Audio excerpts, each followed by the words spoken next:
সুপ্রিয় শিক্ষার্থীবৃন্দ, আমি ছাত্র স্যার বলছি। আজকে আমরা নবম দশম শ্রেণীর সাধারণ গণিতের নবম অধ্যায়ের দিনাজপুর বোর্ড 2019 সালের প্রশ্নটা দেখাচ্ছি। প্রশ্নটা 7 নম্বর প্রশ্নতে থাকে। আমরা প্রশ্নটা দেখার আগে একটা কথা বলে নিই, সেটা হলো যে তোমরা যদি কেউ এসএসসি ক্যান্ডিডেট হয়ে থাকো তাহলে তোমাদের জন্য একটা সুখবর আছে। সেটা হলো যে আমি এসএসসি পরীক্ষার ঠিক 1 মাস আগে English first paper, English second paper এবং সাধারণ গণিতের উপর শর্ট সাজেশন দিয়ে থাকি, যে সাজেশনটা প্রায় 90 থেকে 100% কমন পড়ে। এটা স্টুডেন্টসদের ভাষ্য। তো সেই সাজেশনটা যদি তোমরা পেতে চাও তাহলে তোমাদেরকে আমার চ্যানেলের সাথে থাকতে হবে, অর্থাৎ চ্যানেলটাকে সাবস্ক্রাইব করে দিতে হবে। সেই সাথে পাশে থাকা বেল বাটনটা প্রেস করে রাখতে হবে, যাতে সাজেশনটা দিলেই তোমার কাছে নোটিফিকেশন চলে যায়।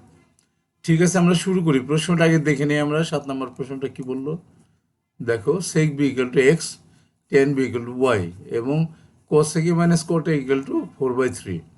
এটা তোমাদের উদ্দীপক। ক নম্বরে কি বলা হলো?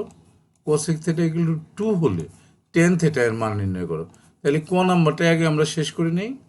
দেখো ক নাম্বার সমাধান, cosec theta equal to 2, তাহলে cosec theta equal to cosec 30 ডিগ্রি। cosec-এর উল্টা কিন্তু সাইন, সাইন হাফে কিন্তু 30 ডিগ্রি, তাইলে উল্টাই দিলে সেটা কোসেক 2তে এই 30 ডিগ্রির মানটা কিন্তু 2 হয়। তাইলে 2-র পরিবর্তে আমরা কোসেক 30 ডিগ্রি বসালাম, কোসেক কোসেক বাদ দিয়ে দিলাম, থেটা গেল 30 ডিগ্রি। তাইলে 10 নিলাম, থেটার মানটা বসিয়ে দিলাম 30 ডিগ্রি, তার মানটা 1/√3। তাইলে আমাদের ক নাম্বারটা কিন্তু হয়ে গেল। এবার আমরা খ নাম্বারের প্রশ্নটা দেখে নেই। কি বললো? x minus y divided by x plus y equal to 2 minus √3 divided by √3 plus 2 হলে দেখাও যে b equal to 60 ডিগ্রি। তাহলে আমরা রাফ করে রেখেছি, সেখানে আমরা যাই। করে রেখেছি, রাফ না, অঙ্কটা করে রেখেছি। দেখো খ নাম্বারটা দেওয়া আছে sec b equal to x, tan b equal to y।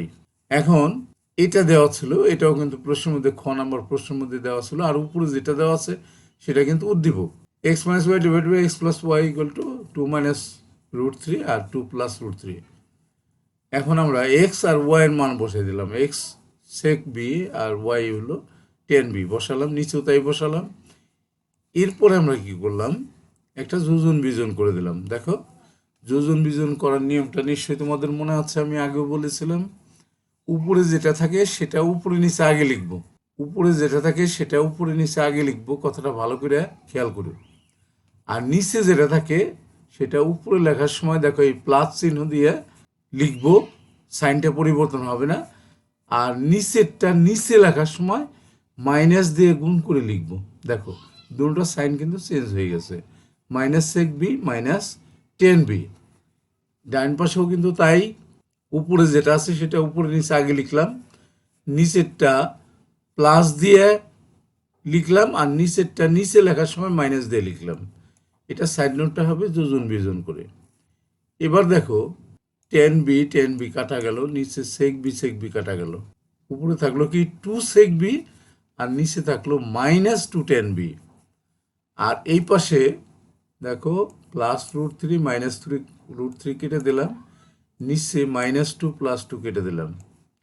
এখন উপরে থাকলো 4 আর নিচে থাকলো 2√3 -2√3। এখন দেখো মাইনাসটা বাদ দিলাম, আর 2 দিয়ে যদি কেটে দেই, উপরে থাকে 2, এ পাশে 2 দিয়ে কেটে দিলাম, আর -1 দিয়ে গুণ করে দিলাম। তাহলে আমাদের কি থাকলো?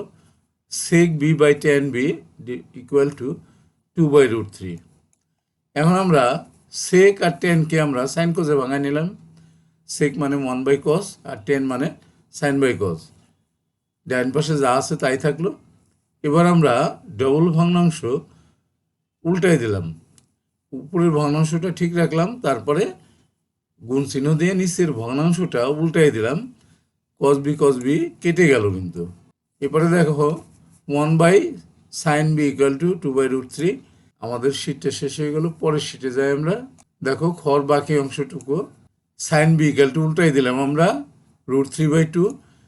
√3/2 সাইনের 60 ডিগ্রিতে কিন্তু √3/2 আছে মানটা। তাইলে আমরা √3/2 বাদ দিয়ে সাইন 60 ডিগ্রি বসালাম, দুই পাশ থেকে সাইন সাইন বাদ দিয়ে দিলাম, বি ইকুয়াল টু 60 ডিগ্রি। এটাই কিন্তু আমাদের কাছে দেখাতে বলেছিল, তাহলে দেখানো হলো, আমাদের অঙ্কটা হয়ে গেল। এবার আমরা গ নম্বর অঙ্কটা প্রশ্নটা আগে দেখে আসি। গ নম্বর প্রশ্নটা দেখো কি বলছে, উদ্দীপকের তথ্য হতে সাইনে প্লাস কজে এর মান নির্ণয় করো। সাইনে প্লাস কজে এর মান নির্ণয় করো উদ্দীপকের তথ্য হতে।